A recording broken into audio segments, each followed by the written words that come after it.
Olá, para quem é da UENF e a pesquisa acabou gerando um software, essa conversa aqui vai ser essencial. Hoje a gente vai desvendar o formulário de notificação de invenção, sabe? Passo a passo. A ideia é transformar o que parece pura burocracia numa ferramenta super poderosa para proteger o seu trabalho. Vamos começar. Então a primeira pergunta é essa, a mais direta de todas. Se a resposta for sim, pronto, é exatamente aqui o lugar certo. Esse formulário é o pontapé inicial, o oficial mesmo, para garantir que a inovação seja reconhecida e, claro, protegida pela instituição. E por que isso é tão importante, afinal?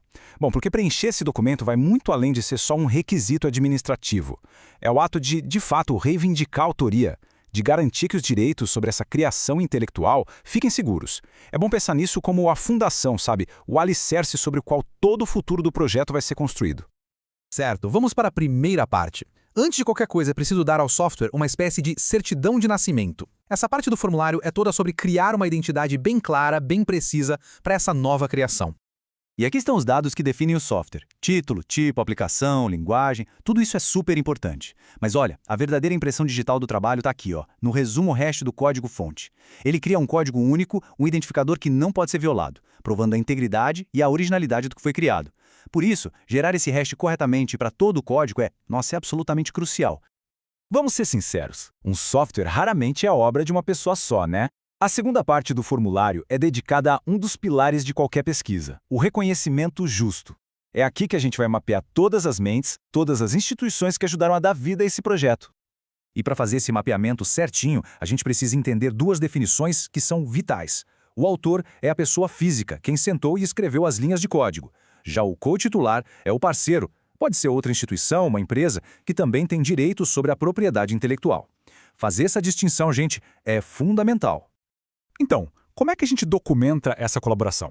É bem simples, listando todo mundo que se envolveu, seja da própria UENF ou de parceiros de fora. E uma figura central aqui é o pesquisador requerente, que geralmente é o orientador, e que vai ser o ponto de contato principal com a agência de inovação. E um detalhe muito importante, se rolou colaboração com uma instituição de fora, não basta só citar o nome, é fundamental anexar o documento jurídico dessa parceria, sabe? Seja um contrato, um termo de cooperação, essa documentação formal é a garantia para todo mundo que está envolvido. Agora, vamos para a terceira seção, que é onde a gente olha um pouco para fora do projeto. Vamos analisar como os fatores externos, tipo divulgações que já aconteceram e as fontes de financiamento, impactam a notificação. Essa é uma pergunta crítica, hein? Porque a divulgação prévia pode influenciar diretamente como proteção da propriedade intelectual vai ser tratada. E quando a gente fala em divulgação, vale qualquer apresentação pública do software, por menor que tenha sido. Caso a resposta seja sim, aí é a hora de ser bem detalhista. Cada artigo, cada apresentação em congresso, cada tese que mencionou o software precisa ser listada, uma por uma. A transparência total aqui é a melhor amiga do processo. Certo, agora vamos seguir o dinheiro. O desenvolvimento desse software foi apoiado por alguma agência de fomento ou por alguma empresa? É crucial saber disso, porque a fonte do financiamento pode ter seus próprios termos sobre a propriedade intelectual que foi gerada. Se teve financiamento, a documentação é essencial. É preciso anexar o contrato da bolsa ou do projeto e, o mais importante, dar uma olhada se esse contrato estabelece alguma cláusula sobre a participação do financiador nos direitos de propriedade intelectual. Agora a gente entra num tópico mais específico, mas de uma importância gigante na nossa legislação. Pode até parecer algo distante de software, mas não é bem assim. A pesquisa, de alguma forma, acessou componentes do patrimônio genético do país. Só para deixar claro, patrimônio genético não é só o DNA.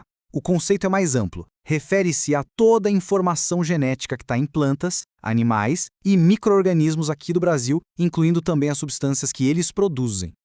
A lei de 2015 ela é bem clara sobre isso. Abrange desde as plantas e animais até os micro-organismos. Então, se o software, por exemplo, analisa ou se baseia em dados que vieram desses materiais, essa seção se aplica diretamente ao projeto. E se a resposta para essa pergunta for sim, o caminho a seguir é bem definido. Primeiro, é preciso registrar a pesquisa no sistema do governo, o SISGEM. Segundo, obter a autorização de acesso. E terceiro, claro, anexar uma cópia desse documento no formulário de notificação. Bom, chegamos na reta final. Depois de preencher todas essas seções com o maior cuidado, estamos prontos para fechar o processo e entender o verdadeiro valor de tudo que foi feito até aqui. Então, o ponto principal é este. Ao finalizar e submeter o formulário, não se está apenas cumprindo uma regra. Está se criando um registro oficial, com data, que protege o trabalho, que reconhece todos os colaboradores e que estabelece a base legal para o futuro dessa inovação. E isso nos leva à reflexão final. Com a proteção garantida, as portas se abrem. A invenção pode ser licenciada, pode virar uma startup, pode se tornar uma nova tecnologia no mercado. A pergunta que fica é: qual será o próximo grande passo para essa criação? O futuro, de verdade, começa agora.